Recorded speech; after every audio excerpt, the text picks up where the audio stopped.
Como a maioria das startups, se a sua startup está desenvolvendo algo novo, é fundamental se atentar à propriedade intelectual.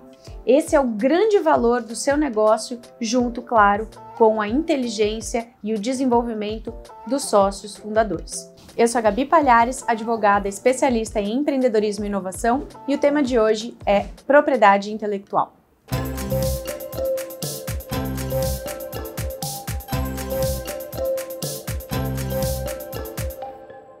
Propriedade intelectual, como eu acabei de falar, é então um grande ativo da sua empresa, um grande valor, e ele deve estar inclusive no preço da sua negociação com o investimento, mas não para vender, porque se você perder essa propriedade intelectual do que você desenvolveu, a sua startup como um todo pode vir a acabar.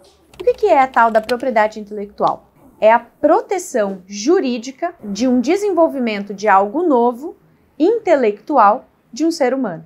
Ou seja, toda vez que um ser humano ou mais de um desenvolver algo que gere valor para a indústria, para o mercado ou para a sociedade, isso pode ser passível de propriedade intelectual. E ela se divide em dois ramos principais: a propriedade industrial e o direito autoral. O direito autoral é uma coisa que nem sempre as pessoas pensam, mas que é muito útil quando a gente fala de software. Ele se baseia principalmente no fato de ser uma criação de uma linguagem e artística muitas vezes. E um fato interessante é que um software, por exemplo, é protegido pelo direito autoral e não por uma propriedade industrial, como muitos pensam. Portanto, um software não é patenteável porque ele é protegido pelo direito autoral. E se um software não é exatamente patenteável, então como que ele é protegido? Ele é protegido porque desde o seu nascimento, ou seja, desde a criação dessa obra, desse software, já existe essa proteção em relação à obra, à originalidade e aos direitos autorais daquele autor. E da mesma forma, um livro, uma música, uma pintura. A propriedade industrial, por sua vez, ela tem duas partes essenciais, que são as marcas e as patentes. As marcas são algum elemento que pode ser tanto escrito quanto visual e que identificam aquela empresa, aquele produto ou aquele objeto. Já a patente é algo relacionado à criação de algo novo. Para algo ser patenteável, existem três critérios: a novidade, a atividade inventiva e a aplicação industrial. Novidade, como a gente já disse, tem que ser algo que ninguém nunca fez ou nem publicou. Um erro muito recorrente que a gente vê na academia, nas universidades, é que muitas vezes alguém que criou algo super novo publica um artigo ou em uma revista. Depois que publicou aquele invento, aquela novidade, deixou de ser novidade e, portanto, não é mais patenteável. Ou seja, se você for criar alguma coisa, deixe bem guardadinho para você, para daí então decidir se vai patentear ou não. A outra questão é ser uma atividade inventiva, ou seja, demandar um esforço técnico para realizar aquela criação. Se não tem nenhuma atividade inventiva, também não é patenteável. E o último critério para verificar se algo é patenteável ou não é a aplicação industrial. A aplicação industrial pode ser em qualquer ramo, mas deve ser industrial, como o próprio nome já diz. Agora uma pergunta. Eu criei aqui na minha cabeça algo novo, original, portanto.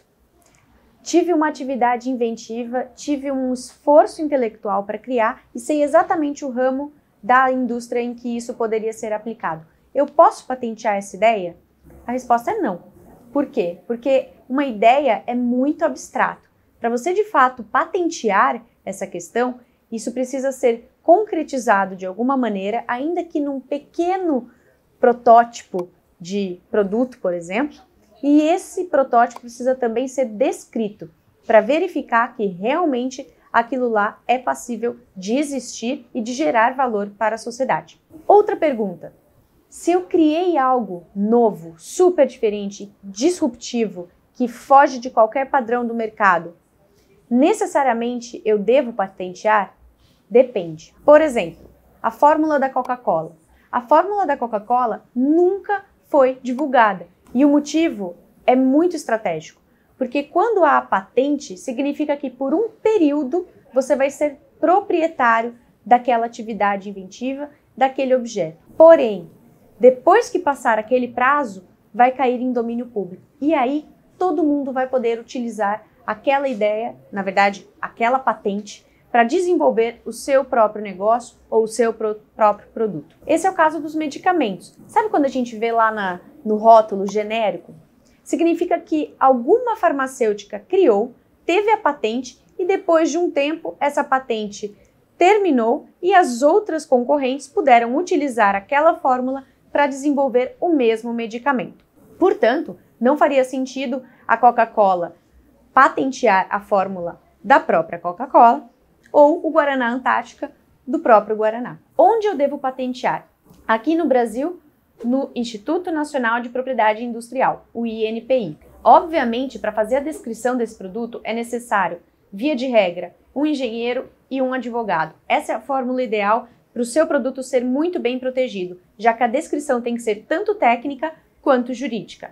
Além disso, é recomendado também, caso você perceba o valor internacional do seu produto, que haja a patente em outros países. Esse requerimento também pode ser feito pelo INPI, porém, claro, com um custo adicional.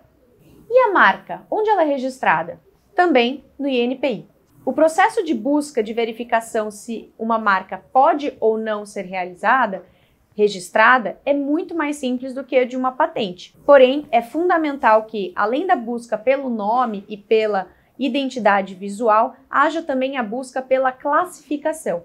E a classificação que o INPI reconhece dentro do próprio instituto é a classificação internacional. Ou seja, se você registrar a sua marca no INPI, a mesma classificação vai poder ser utilizada em outros países. Hoje a gente falou um pouquinho então a respeito da propriedade intelectual e como isso pode ser utilizado pela sua própria empresa.